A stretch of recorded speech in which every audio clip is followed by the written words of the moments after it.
Bom dia, queridos, amados irmãos, que alegria, que prazer estarmos reunidos na presença do nosso Deus. Hoje, domingo, dia do Senhor, que prazer podermos estar aqui falando a respeito da palavra do nosso Deus. Nós somos da Igreja Presbiteriana do Brasil Industrial, cito a rua Marcelo Robson dos Santos, número 75, Brasil Industrial. Apesar de estarmos nesse período de pandemia, estamos ali trazendo as boas novas de salvação a todos aqueles que nos ouvem nessa manhã.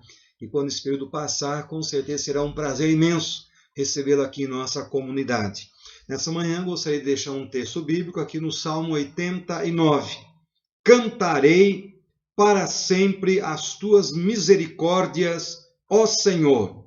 Os meus lábios proclamarão a todas as gerações a tua fidelidade. Essa era a disposição do salmista. Cantar não apenas num dia da semana, mas todos os dias da semana, do mês, do ano, todos os dias de sua vida. Ele diz, cantarei para sempre as tuas misericórdias, ó Senhor. E é o que nós faremos nesse instante. Louvaremos ao Senhor através da nossa equipe louvor, Ministério Manancial de nossa igreja. Louvemos, pois, ao Senhor.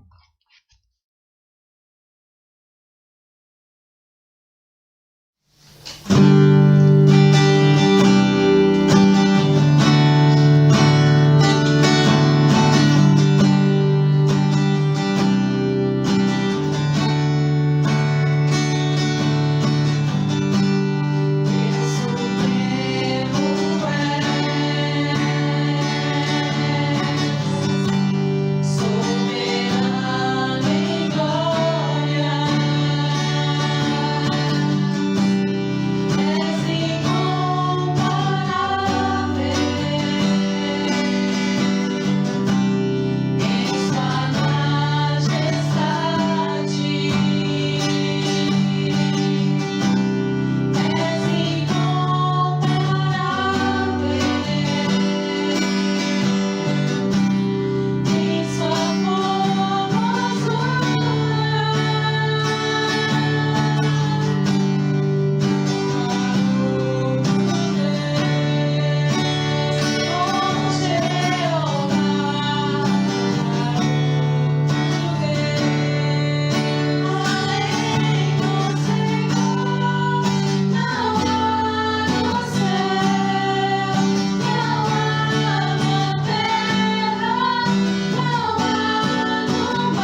Para a nossa meditação e reflexão nesta manhã, convido a todos que têm aí em casa suas Bíblias que a abram comigo aqui no Evangelho de Mateus, no seu capítulo 5, onde estaremos lendo a partir do versículo 21 até o versículo 26.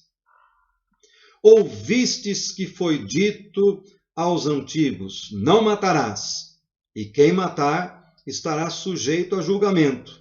Eu, porém, vos digo que todo aquele que, sem motivo, se irá contra seu irmão, estará sujeito a julgamento. E quem proferir um insulto a seu irmão, estará sujeito a julgamento do tribunal. E quem lhe chamar tolo, estará sujeito ao inferno de fogo. Se, pois, ao trazeres ao altar a tua oferta, ali te lembrares de que teu irmão tem alguma coisa contra ti, deixa perante o altar a tua oferta. Vai primeiro reconciliar-te com teu irmão, e então, voltando, faze a tua oferta. Entra em acordo sem demora com o teu adversário, enquanto estás com ele a caminho, para que o adversário não te entregue ao juiz, o juiz ao oficial de justiça, e sejas recolhido à prisão. Em verdade te digo que não sairás dali, enquanto não pagares o último centavo. Amém. Hoje nós vamos estar meditando sobre esse tema, reconciliação. E quando nós pensamos em Deus, nós percebemos que é um Deus que subsiste em três pessoas. São totalmente iguais e vivem em harmonia, não tem quem é mais, não tem quem é menos. Eles nos ensinam como que nós precisamos viver em paz uns com os outros. O próprio Senhor Jesus, quando foi anunciada a sua vinda, entre os nomes que o profeta Isaías trouxe, diz que ele era o príncipe da paz, mostrando qual deve ser a maneira pela qual nós devemos nos relacionar uns com os outros, vivendo sempre em paz, em harmonia, uns com os outros. O problema é que mesmo Deus vivendo em harmonia e mostrando no seu próprio nome que assim devemos viver, quando olhamos a humanidade, nós percebemos que isso não é uma realidade. Pelo contrário, as pessoas se ferem, se machucam, se ofendem e quer você queira, quer não, mais cedo ou mais tarde você próprio entrará nesse contexto de magoar alguém ou de se sentir ofendido por uma outra pessoa. E isso ocorre não apenas no mundo aqui fora, no mundo secular, mas inclusive dentro das próprias igrejas, há pessoas que têm os seus relacionamentos rompidos.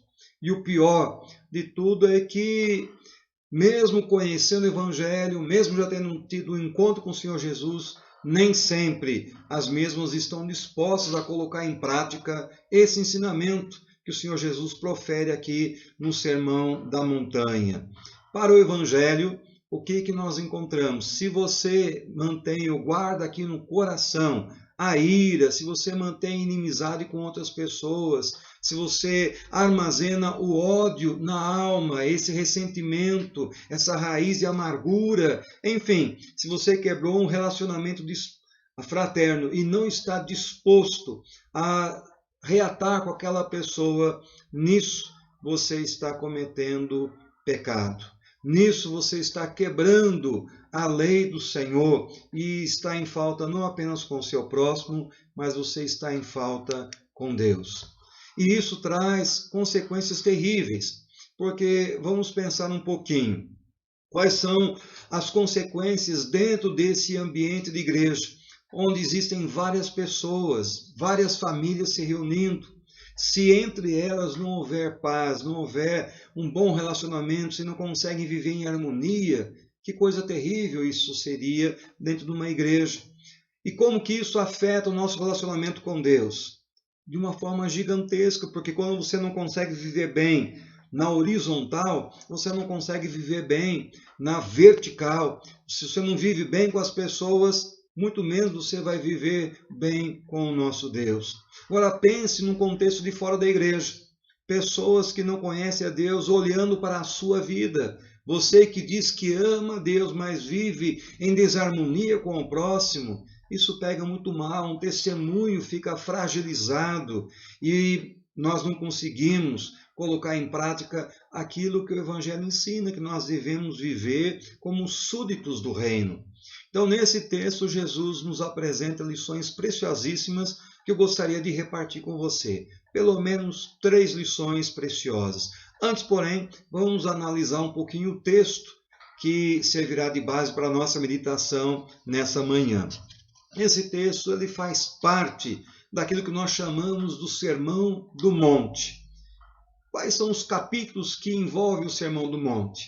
Estamos aqui em Mateus, capítulos 5, 6 e 7. São 3 capítulos inteiros que nos falam a respeito dessas orientações que o Senhor Jesus está proferindo aos seus discípulos. E ele começa logo no versículo 21, e ele não apenas nesse texto, mas em todo o Sermão do Monte ele faz isso, uma comparação entre aquilo que estava no Velho Testamento e no Novo Testamento, entre o Antigo e o Novo.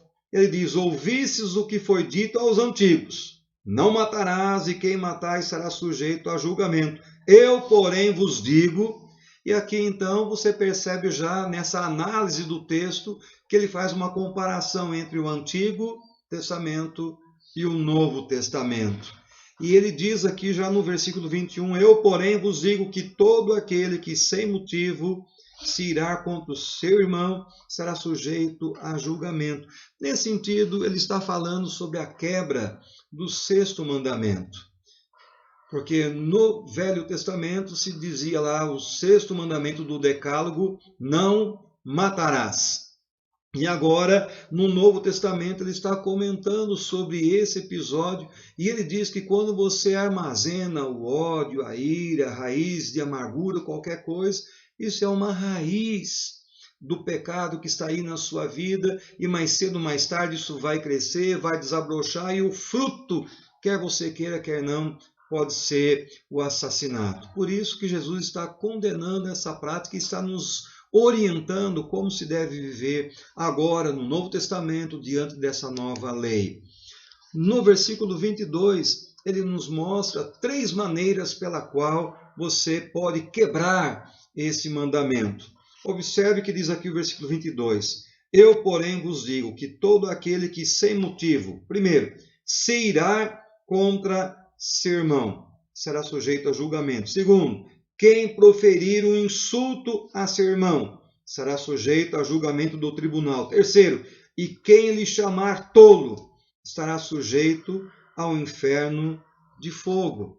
Veja bem que irar-se contra o irmão significa ficar com raiva, com ódio, com mágoa de alguém. Proferir um insulto, o que seria isso?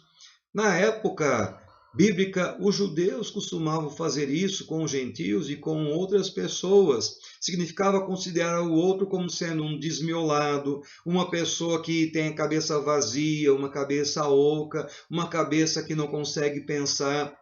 Enfim, é uma pessoa estúpida, uma pessoa ignorante, uma pessoa tacana, uma pessoa que não tem conhecimento. E, sobretudo, chamar o irmão de louco. O que significa isso? É o mesmo que xingar aquela pessoa de tola, insensata, idiota, sem juízo. E o que acontece? Jesus está mostrando como é que você pode quebrar esse mandamento. E qual é a consequência disso? Ele fala sobre as consequências diretas, porque no versículo 22 ele diz, se você se irá contra o seu irmão, você estará sujeito a julgamento. Se você proferir um insulto, o que acontece? Você estará sujeito a julgamento do tribunal. E quem lhe chamar tolo, estará sujeito ao inferno de fogo. Se você percebe, há um crescente. Primeiro, a consequência é você ser levado ao julgamento. Depois ele diz, é julgamento do tribunal. E terceiro ele diz, ao inferno de fogo. O que significa isso? O que Jesus está usando aqui, esse julgamento de tribunal, nada mais é do que a pessoa ser levada naquela época ao sinédrio. O que era o sinédrio?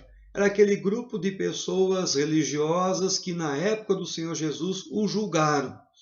Então, quando a pessoa era julgada pelo Sinédrio, dependendo daquilo que ocorresse nesse julgamento, ela seria levada à condenação e poderia, inclusive, perder a sua própria vida. E é isso que Jesus está comentando aqui. Se as pessoas permanecessem, insistissem nos seus erros, seriam julgadas pelo tribunal e, como consequências, seriam lançadas no fogo, ou seja, condenação eterna. O ideal de Deus sempre foi que as pessoas vivessem unidas, em paz, em harmonia umas com as outras, em perfeita união. No entanto, desde os primórdios, desde Adão e Eva, nós percebemos que as pessoas não conseguem viver assim. Sempre existiu entre elas e continua existindo esses desacordos. Tanto é que logo no início, no primórdio, Adão já diz: Eva, foi ela quem pecou, e Eva já lança a culpa sobre a serpente e assim por diante. E há muitas situações nos nossos dias atuais que geram esse conflito, que geram esse desentendimento, que geram esse atrito entre as pessoas. E o Senhor Jesus, nesse texto, está dizendo que só há uma maneira disso tudo ser evitado.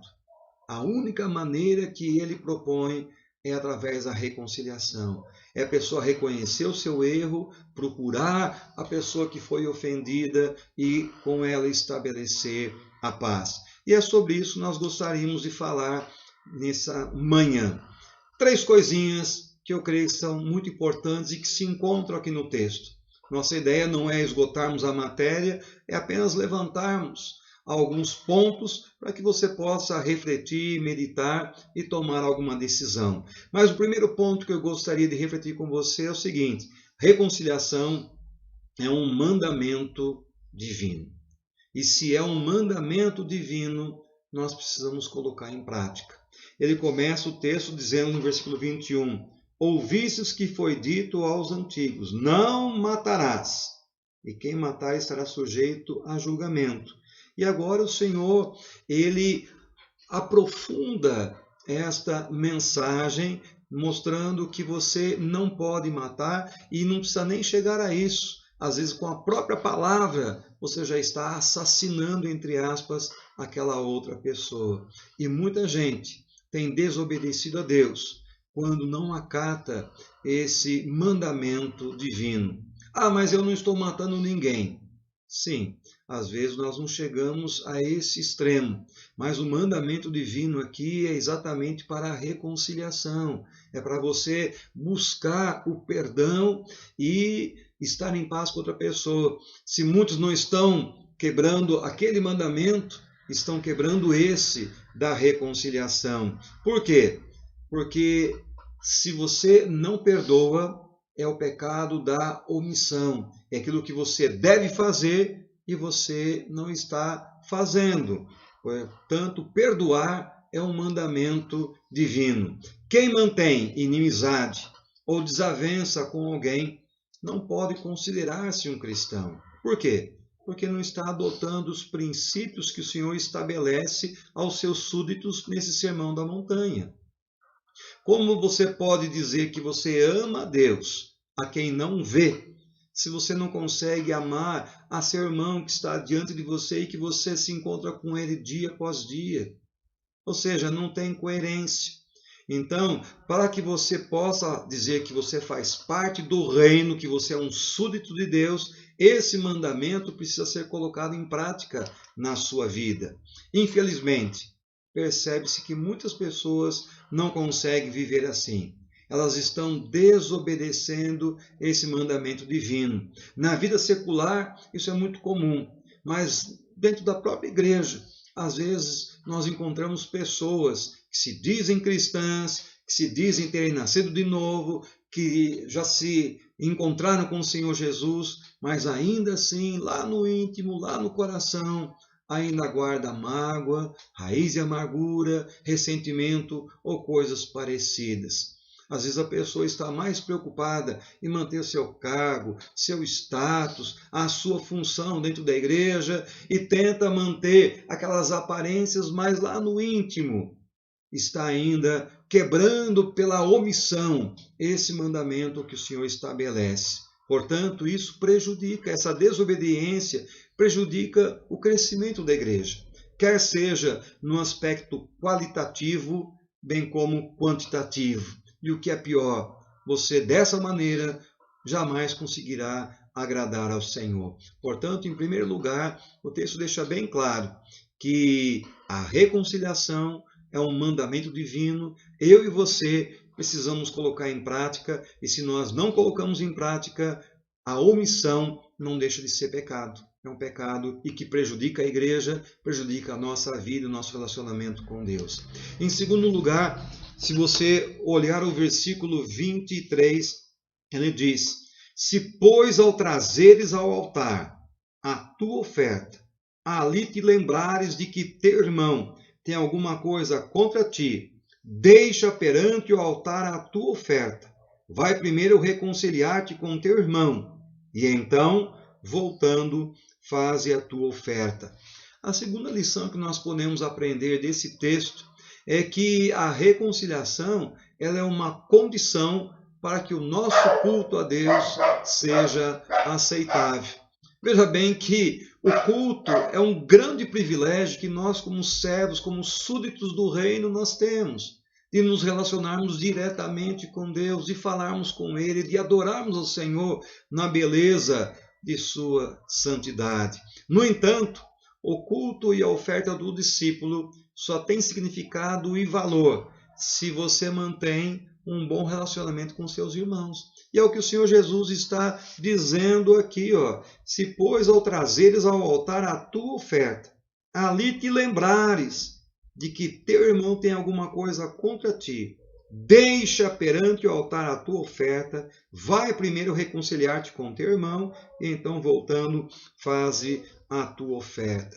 Em outras palavras, ele diz, o seu culto vertical, o culto de você para com Deus, ele só tem sentido quando você está em paz horizontalmente com outros irmãos. Se você deseja prestar um culto a Deus, mas na hora de prestar esse culto a Deus como adorador que você é, você se lembra, ou então o Espírito Santo está trazendo à sua mente e ao seu coração, de que você está em falta com alguém, ele está dizendo aqui que você deve primeiramente, deixa ali a tua oferta, acerta primeiro com teu irmão, para depois vir prestar a Deus um culto. Por quê? É uma condição para que o seu culto seja aceitável a Deus. Do contrário, tudo aquilo que você estiver fazendo perde o seu valor. Se você se lembra de Caim e Abel, os dois estavam prestando culto a Deus.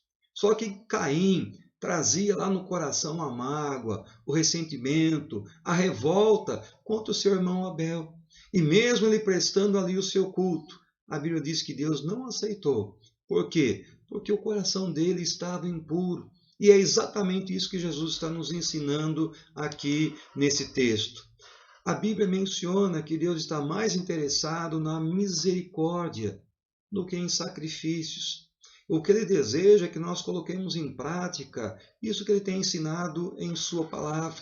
Do contrário, você pode fazer muitas coisas, mas se você não estiver com o coração aberto, realmente desejoso de agradar a Deus, tudo aquilo que você estiver fazendo perde sentido. Por isso que o texto está dizendo aí claramente, deixa perante o altar a tua oferta. Por quê? Porque é melhor interromper essa dedicação, essa oferta, esse culto a Deus e reconciliar-se com o seu irmão, do que você levar avante isso e não ter sentido nenhum. Deus não estar aceitando. Então nós aprendemos, primeiro, que a reconciliação é um mandamento de Deus. Em segundo lugar, estamos aprendendo que essa reconciliação é uma condição para que o nosso culto a Deus seja aceitável. E numa linguagem bem simples, para que você possa entender, para finalizarmos esse ponto, se você está indo à igreja e lá no meio do culto de adoração, de repente, você se lembrar que seu irmão tem um ressentimento contra você, saia da igreja imediatamente. e vá fazer as pazes com ele. Não espere que o culto termine. Procure teu irmão e peça-lhe perdão. Primeiro vá e depois venha. Primeiro se reconcilie e depois sim você ofereça a Deus o seu culto. E terceiro e último lugar, nós vamos perceber que essa reconciliação ela é uma atitude que requer urgência. Quanto mais cedo você fizer isso, melhor. Por quê? Olha aqui o versículo 25. Entra em acordo sem demora com o teu adversário, enquanto estás com ele a caminho, para que o adversário não te entregue ao juiz, o juiz ao oficial de justiça, e sejas recolhido à prisão. Em verdade te digo que não sairás dali enquanto não pagares o último centavo. O que Jesus está dizendo? Entra em acordo sem demora com o teu adversário. Ou seja, é uma atitude que requer urgência. Quanto mais cedo, melhor. Você não deve ficar adiando essa reconciliação. É amanhã, deixa para o mês que vem, vão dar um tempo. Nada disso. Jesus recomenda interromper uma oferta se há laços rompidos entre os adoradores, o que demonstra a urgência em que você deve promover essa reconciliação. Como que era na época bíblica? Se havia entre duas pessoas desacordo, a pessoa ela tinha a autonomia de levar essa pessoa ao sinédrio, ao juiz, para que a sua causa fosse julgada. Mas o texto está dizendo que nesse caminho, nesse ínterim de ir até o juiz, se ali nesse espaço a pessoa se reconciliasse e buscasse a paz, a harmonia, a causa estava resolvida e nem precisava chegar ao juiz. É o que Jesus está dizendo. Entre em acordo sem demora com teu adversário enquanto estás com ele a caminho. Ou seja, mesmo indo até o juiz, indo até o sinédrio, indo até a autoridade religiosa, havia ainda a possibilidade de se reconciliar. Agora, se a pessoa não aproveitasse esse tempo, chegando diante da autoridade, agora não adianta mais. Agora a autoridade há de ouvir e depois de ouvir aquela questão, ela empreitaria a sua sentença. E aí sim a pessoa teria que pagá-la até o último centavo. Ou seja, se você tem algum desacordo com alguém, o que o Senhor Jesus está recomendando é que você se acerte o quanto antes. Não deixe para amanhã, porque o amanhã pode ser tarde demais. Inclusive, a ira é o mal. E qualquer inimizade precisa cessar sem demora. O apóstolo Paulo mesmo recomenda isso. Não se ponha o sol sobre a vossa ira. Em outras palavras, ele está nos ensinando, antes que o dia termine, procure conversar com aquela pessoa, procure se acertar, procure se reconciliar, procure estabelecer a paz, a concórdia. Por quê? Quando você faz isso imediatamente, sem demora, com urgência, é muito mais fácil de você se acertar. Quanto mais tempo passa, mais difícil fica essa reconciliação. E para esse texto eu sempre uso aquela ilustração de como uma pequena pedrinha que você solta lá de cima de uma montanha de gelo. Aquela pedrinha lá em cima ela é pequena, ela é insignificante, você quase nem consegue enxergá-la. Mas à medida que ela vem descendo montanha abaixo, ela vai crescendo. Chega ali embaixo, ela está enorme. Assim também são as questões. Se você resolve com urgência imediatamente, é uma coisa bem mais fácil. Quanto mais tempo passa, mais difícil fica. Portanto, não fique protelando, se acerte o quanto antes. E aqui, o que o Senhor Jesus está dizendo para irmos terminando, ele diz que se você for levado diante do juiz, se você não aproveitou essa caminhada toda, quando você chega diante do juiz e ele profere a sentença, ele está nos dizendo, te entregue ao juiz, o juiz ao oficial de justiça, e sejas recolhido à prisão. E em verdade te digo que não sairás dali, enquanto não pagares o último centavo. Se já era difícil uma pessoa ir diante do juiz e ali ser levada mais tarde à prisão, e ficar ali retida até pagar o último centavo, se isso já era difícil, imagine, no último dia, se você guardar isso tudo no seu coração, se você não aproveitar a vida que o Senhor está lhe dando aqui, quando você tiver que se apresentar diante de Deus, e aí todas as coisas vierem à tona, e você for julgado de acordo com as suas obras, de acordo com as suas palavras, de acordo com as suas ações, de acordo com as suas omissões, olha, essa situação será terrível. Serás lançado num lugar onde a Bíblia chama, onde haverá choro e ranger de dentes. A situação será desesperadora. Portanto, a reconciliação, ela requer de cada um de nós uma atitude urgente. Não se deve deixar para depois aquilo que pode ser feito agora. A reconciliação impõe bastante urgência, antes que os culpados compareçam diante do Supremo Juiz.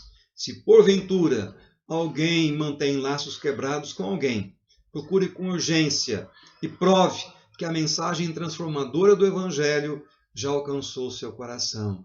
Porque uma prova de que você é súdito do reino é quando você é capaz de caminhar com a outra pessoa, perdoar e se reconciliar. Então prove que você faz parte do reino, colocando essa reconciliação, esse perdão em prática.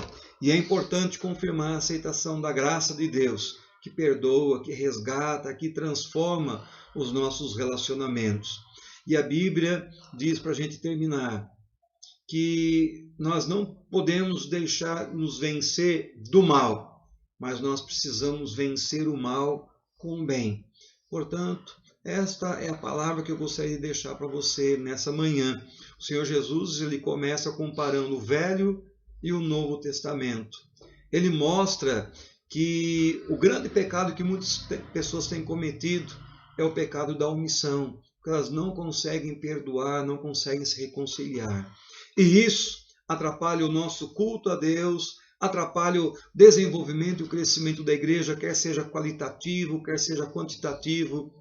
E, sobretudo, isso requer urgência. Você tem que fazer enquanto estamos aqui a caminho, porque se você deixar para o último dia, e se você não tiver tempo, as consequências serão de peso eterno.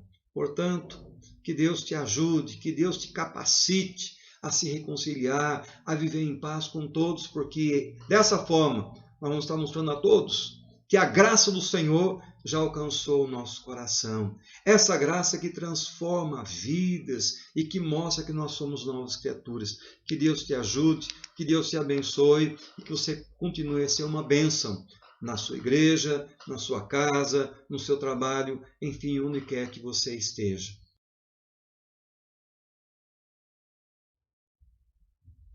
Nós estaremos orando agora a favor de sua vida, de sua família, da nossa igreja, do nosso país. E se você tiver algum pedido de oração enquanto estivermos orando, pense aí no seu interior, porque o nosso Deus, ele tem poder para ouvir e saber exatamente aquilo que você mais precisa no momento. Deus amado, Pai querido, rendemos-te graças por esses momentos tão agradáveis e preciosos que passamos lendo, estudando, enfim, meditando na Tua palavra. Nós te louvamos porque ela sempre traz desafios novos, desafios grandiosos para com a nossa vida diária. E sobre isso nós precisamos da Tua bênção, da Tua direção, da ajuda do Teu Espírito, para que possamos viver de uma forma digna do reino. Nós queremos ser conhecidos pelas demais pessoas como discípulos do Senhor. Queremos que através de nossas vidas as pessoas possam te glorificar, te exaltar. Portanto, ó Deus, trabalha no nosso coração, nos ajude a sermos diferentes, nos ajude a perdoarmos, a amarmos as pessoas e aprendemos a caminhar com elas a segunda milha. Meus amados, nós te louvamos pelas pessoas que compõem a nossa igreja, em especial aqui no bairro Brasil Industrial. Cada família, cada servo do Senhor que está nos acompanhando nessa meditação, nesta hora. Nós te louvamos por aqueles que têm colaborado com seus dízimos, com as suas ofertas, para a manutenção nos trabalhos em tua casa. para que os mesmos possam progredir e vidas continuem a ser alcançadas e transformadas pelo poder do Teu Evangelho. Continuamos a colocar diante de Ti os doentes, quer sejam os doentes físicos, quer sejam os doentes espirituais. Alcança cada um deles com a Tua graça, trazendo a cura, trazendo a libertação, aquilo, Senhor, que às vezes a medicina está impossibilitada de fazer, que através do Teu poder o Senhor traga a libertação dessas enfermidades, a cura, a restauração, e que as pessoas possam reconhecer que tudo isso provém do Senhor e tragam no coração aquele sentimento de gratidão e de reconhecimento por aquilo que tens feito. Aqueles que estão mais fracos na fé, aqueles que estão cambaleantes, ó Deus, traz o avivamento, traz o despertamento, que possam levar o Senhor mais uma vez com seriedade, enquanto estamos a caminho, enquanto podemos te achar, enquanto o Senhor está perto, antes que seja tarde demais. Ó Deus amado, abençoe aquelas pessoas que estão também nos acompanhando e que não tiveram tempo de trazerem os seus pedidos. O Senhor que sabe todas as coisas, o Senhor que é o Deus onisciente, olha, Senhor, para com essas vidas, com graça, com misericórdia, e atenda a esses pedidos que estiverem de conformidade com o Teu querer santo. Continuamos a clamar a favor da nossa nação, para as nossas autoridades, que precisam de discernimento dos altos céus, para que possamos aqui embaixo viver uma vida mansa e tranquila, como diz a Tua palavra. Abençoe também as demais nações, o nosso mundo, para que, com a sabedoria que só o Senhor pode dar, logo uma vacina seja encontrada, essa pandemia desapareça e a vida volte à sua normalidade e possamos mais uma vez nos reunirmos em Tua casa. Cuida de cada um de nós, renovando a nossa fé e confiança em Ti. Nós oramos e tudo desde já Te agradecemos, na pessoa querida e amada do Senhor Jesus, Teu Filho, nosso Redentor bendito. Amém. E agora, queridos, amados irmãos, que a graça do Senhor Jesus, o amor de Deus nosso Pai, as ternas consolações e santificações do Espírito Santo, e seja com cada um de nós, irmãos, com todo Israel de Deus, e assim permaneça desde agora e para todos sempre. Amém. Que Deus te ajude, que Deus te abençoe, e dentro de alguns instantes, agora às 10 horas, temos aí a nossa escola dominical infantil, e você é o nosso convidado, sendo pai, sendo mãe, não esqueça de acordar seus filhos para que possam participar também nesse momento todo especial. Deus nos ajude e até mais, se Deus quiser. Fique na paz do nosso Deus. Amém.